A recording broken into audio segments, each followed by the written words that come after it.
What happens when 2 billion voices rise as one, fed up with waiting? The answer is shaking the foundations of the world. This is Power Dissected, where we uncover the true force being unleashed against the state of Israel. But before we dissect this further, please remember to like this video and subscribe to Power Dissected on our channel. Your support fuels our mission to expose and confront injustices. Let's get into it.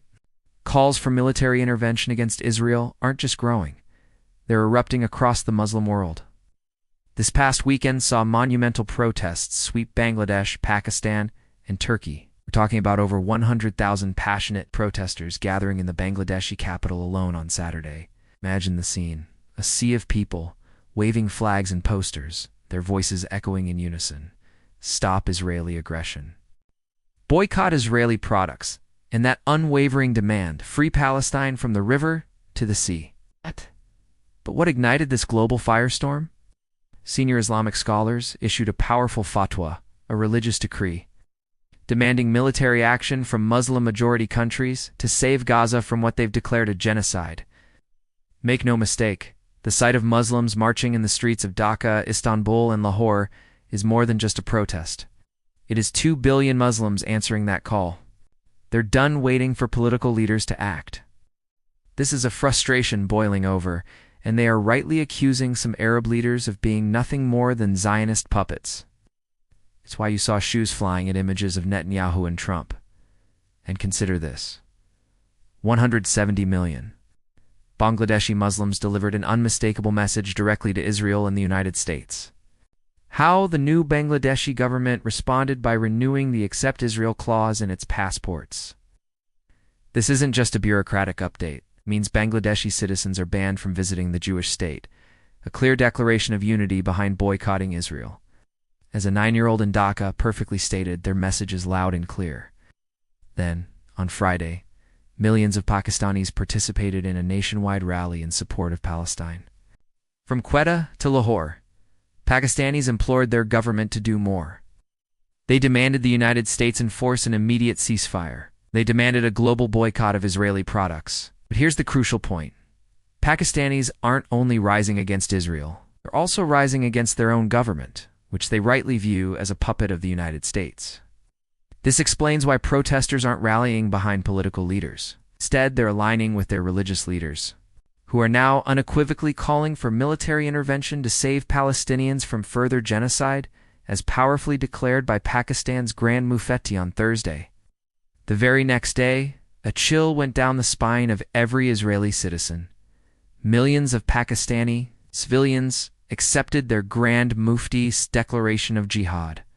The call for jihad against Israel has now been made by the International Union of Islamic Scholars.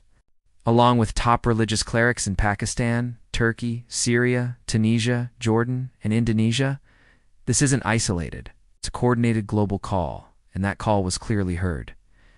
Hundreds of thousands of Turks flooded the streets of Istanbul, Ankara, and other major Turkish cities on Friday. They chanted, "Gaza's dying, stand up," and later waved flags, shouting, "God is great," to express their solidarity with a global fatwa against the Zionist state. Just last week, protesters gathered outside Trump Tower in Istanbul to denounce U.S. support for the ongoing Israeli genocide against Palestinians. The mood of the Turkish nation? Summarized perfectly by their actions? Sadly, despite this incredible rising tide, the Muslim world still appears weak, insipid, and timid. Why? Because of the corrupting influence of Arab Zionists who rule over the Middle East. We're talking about figures like MBZ, MBS, and CCE. They don't just quietly support the Israeli regime. They actively hide behind government-sponsored religious leaders to quell any calls for meaningful action against Israel. We saw this clearly last week when Egypt's Grand Mufti rejected the global fatwa, dismissing it as irresponsible. This moral cowardice in the face of Zionist aggression is precisely what allows Israel to get away with herding Palestinians to their deaths in Gaza's killing fields. But here's the game changer. 2 billion Muslims are now taking matters into their own hands. They're done hoping and waiting for political or military action. Instead, the halal ties of the Muslim Ummah are locking arms, putting aside sectarian and ethnic divisions. to deliver Israel a devastating gut punch. Look at India, where Muslims are doing their part for Palestine, even as they face cruelty, discrimination, and oppression at the hands of the Indian state and its Hindu nationalist supporters. In Delhi, Muslim women launched a powerful campaign to encourage Indians to boycott companies that support the State of Israel, including Coca-Cola, Starbucks, McDonald's, and Domino's Pizza. One of their handouts boldly declares, and I quote, "In using these products, you are literally drinking the blood of Palestinian children." And while it might seem like a small effort, it's making a massive difference. McDonald's and Starbucks are experiencing a record decline in sales. Due to the surging popularity of the Boycott Israel movement in the Muslim world, these boycotts are forcing these corporate giants to reconsider their policies and adopt a more favorable view towards Palestine. This is economic power, flexing its muscles. And while we're on the topic of India, we hold grave new concerns for the country's 200 million Muslims. The Modi regime continues to chip away at the rights of religious minorities. At the center of these fears is the recently proposed Waqf Amendment Bill, which is nothing more than a cynical ploy by Hindu nationalist forces to steal land and property from Muslims. Even more sinisterly, the bill provides protection to Hindu extremists, who have vowed to destroy and demolish 35,000 mosques and Islamic shrines across India and Kashmir. And when Muslims across the country peacefully protested this proposed anti-Islam law last week, they were brutally attacked by Hindu mobs and shot and killed by government security forces. In one Indian state alone, the government has shut down 170 Islamic schools in the past few weeks, calling it a historic step and promising to close another 500 madrasas. But in the state of Assam, things have become even worse, as the Indian government demolishes thousands of Muslim-owned homes, leaving upwards of 10 million people vulnerable to the next tsunamicized humanitarian crisis.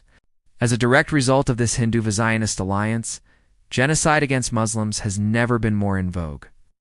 These two cancerous ideologies are responsible for the two largest humanitarian crises on the planet, but they must be stopped. And they will be stopped. Because 2 billion Muslims now have a new, profound appreciation of how their collective economic, diplomatic, and political power is bringing much-needed pain to Israel and henceforth making the world a better place. That's my time for today. Please remember to subscribe to Power Dissected on this channel and hit that notification bell so you don't miss our next. But for now, good night, good morning, wherever you are, and stay blessed.